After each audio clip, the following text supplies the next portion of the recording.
Bonjour à toi, jeune auditeur. Si tu es ici à écouter cette chronique, c'est que tu es soit un jeune bachelier qui cherche à comprendre ce qu'il va le faire dans la formation avec le nom le plus long du monde, Information, communication, option communication des organisations ou option publicité. soit tu es là parce que tu es nostalgique de ton petit DUT à IF. Ce qui peut se comprendre en même temps. C'est pourquoi aujourd'hui, nous allons vous faire un résumé d'une journée étudiante en infocom. C'est parti. La veille de ta semaine de dur labeur, tu prévois ton réveil pour 8h30 et vu que tu ne te fais pas confiance, tu mets aussi 8h35 et 8h40.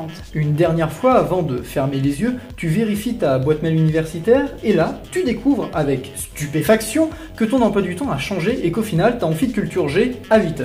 Tu mets ton réveil à 6h du coup. Une fois levé à 6h30, tu décides de faire un brunch plus tard, car si tu te fais un petit déj, tu n'arriveras jamais à l'heure pour ton premier cours. Tu poses le pied à terre en espérant que ça ne soit pas le gauche, tu n'oublies surtout pas ton chargeur de PC indispensable à ta journée. Une fois tes affaires sous le bras, voici ensuite la terrible épreuve du tram. Arrivera, arrivera pas, en retard, avance. Arrivé à destination, et une fois ton café bu, tu décides de regarder ton emploi du temps, histoire de voir si un de tes cours n'aurait pas mystérieusement disparu. Surprise, tu te rends compte que ton cours de 8 heures que tu pensais être pour aujourd'hui est finalement programmé pour demain. RT si tu pleures à chaque fois. Pas la peine de désespérer, après tout, la journée ne fait que commencer. Après avoir vidé la machine à café, tu enchaînes sur un petit cours d'expression. Attention, pas les TD de la fac de droit ou d'économie. Non, non, non. Les TD en infocom, c'est autre chose. Là, c'est la totale. Tu enregistres un débat sur un vrai plateau télé, avec les caméras et tout et tout. Tu te la joues Laurent Delahousse ou Élise Lucet au choix. Mais bien sûr, cela représente une petite part du programme d'expression, car vous allez aussi rédiger des articles, faire des chroniques radio ou encore des portraits reportages.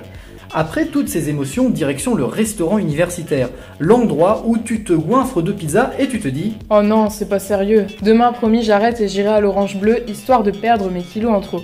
Mais aujourd'hui, je me fais plaisir. » Allégé de 3,25 €, tu retournes tranquillement dans ton IUT et tu te détends avant d'enchaîner les cours de l'après-midi. Tu passes du coq à l'âne, tu passes d'un cours d'audiovisuel à un cours de linguistique en passant par de l'allemand. On pourrait croire qu'après tous ces cours, ta journée est terminée. Oh que non, jeune étudiant, il te reste des dossiers à finaliser. Du style mise en page et autres joyeusetés. Les hommes de la sécurité viennent te réveiller car tu t'es légèrement assoupi sur ton clavier. Pour ne pas dire affalé. Tu te relèves délicatement avec AZERTY tatoué sur ton front, tu reprends tes esprits, tu remercies ce brave homme et hop, direction Le tram. Pendant ton trajet, le temps semble s'arrêter. Tu regardes à la fenêtre et tu ne penses plus à rien. Tu bâilles légèrement et tu as les yeux qui se ferment délicatement. Si vous n'avez pas compris grand-chose à cette chronique, posez-vous et réfléchissez-y.